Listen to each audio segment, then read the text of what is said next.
तो हेलो बच्चों, आज मैं एक चीज बताने वाला हूँ तुम लोगों को। जो क्लास 9th में जो सिलेबस है वो अपडेट हो चुका है पूरा का पूरा।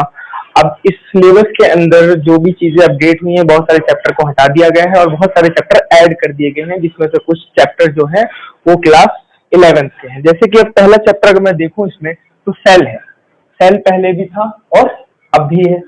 उसके बाद दूसरे चैप्टर की बात करें, टिश्यू पहले भी था और अब भी है। थर्ड चैप्टर जो है रिप्रोडक्शन, ये ऐड कर दिया गया है, ये पहले क्लास 10th में था। ठीक है। डाइवर्सिटी पहले था, लेकिन इसमें भी बहुत सारी चीजें ऐड कर दी गई है और कुछ चीजें रिमूव भी कर दी गई है। ठीक है। Exploring mixture and their separation, ये था पहले, उसका हटा दिया गया, फिर दोबारा ऐड कर दिया गया है इसके अंदर मैटर अराउंड प्योरस के अंदर।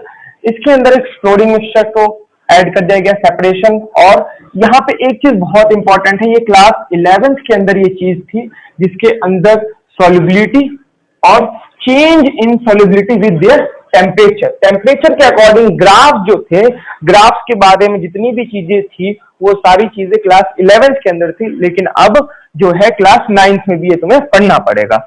दूसरी चीजें, अगर चैप्टर 6 की बात करें, स्ट्रक्चर ऑफ एटम पहले भी था। हाँ, इसमें एक चीज ऐड कर दी गई है, ज्यादा नहीं, IUPAC नेमिंग के वगैरह।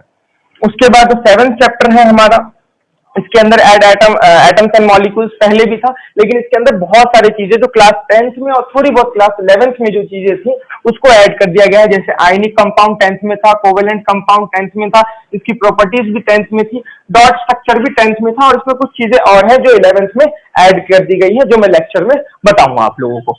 उसके बाद बात करी जाए earth as a system, energy, matter and life के बारे में, ये पूरा का पूरा चैप्टर ऐड हुआ है, नया न्यू है भाई बेटा, ये पूरा का पूरा न्यू चैप्टर एक ऐड कर दिया गया है। उसके बाद आखिर मोशन पहले जैसा ही सेम एग्जैक्टली है, फोर्स एंड लॉज सेम है, वर्क एनर्जी था पहले, लेकिन सिंपल मैकेनिज्म के अंदर चीजों को ऐड कर दी गई है, जिसमें थोड़ी बहुत चीजें क्लास 11 से ली गई हैं। ठीक है। साउंड जो पहले था वैसे ही था। तो फिजिक्स के अंदर ये है। केमिस्ट्री, और केमिस्ट्री में 1, 2, 3, 3 चैप्टर केमिस्ट्री में आए और 3-4 चैप्टर हमारे बायोलॉजी में, और बाकी के 4 चैप्टर जो है हमारे फिजिक्स के अंदर आए हैं। तो ये था क्लास 9th का साइंस का सिलेबस। जो अपडेटेड सिलेबस है वो है, अब इसी के अकॉर्डिंग हमारी सारी पढ़ाइयां होंगी और इसी के अकॉर्डिंग सारी चीजें आगे कंटिन्यू रहेंगी। Thank you.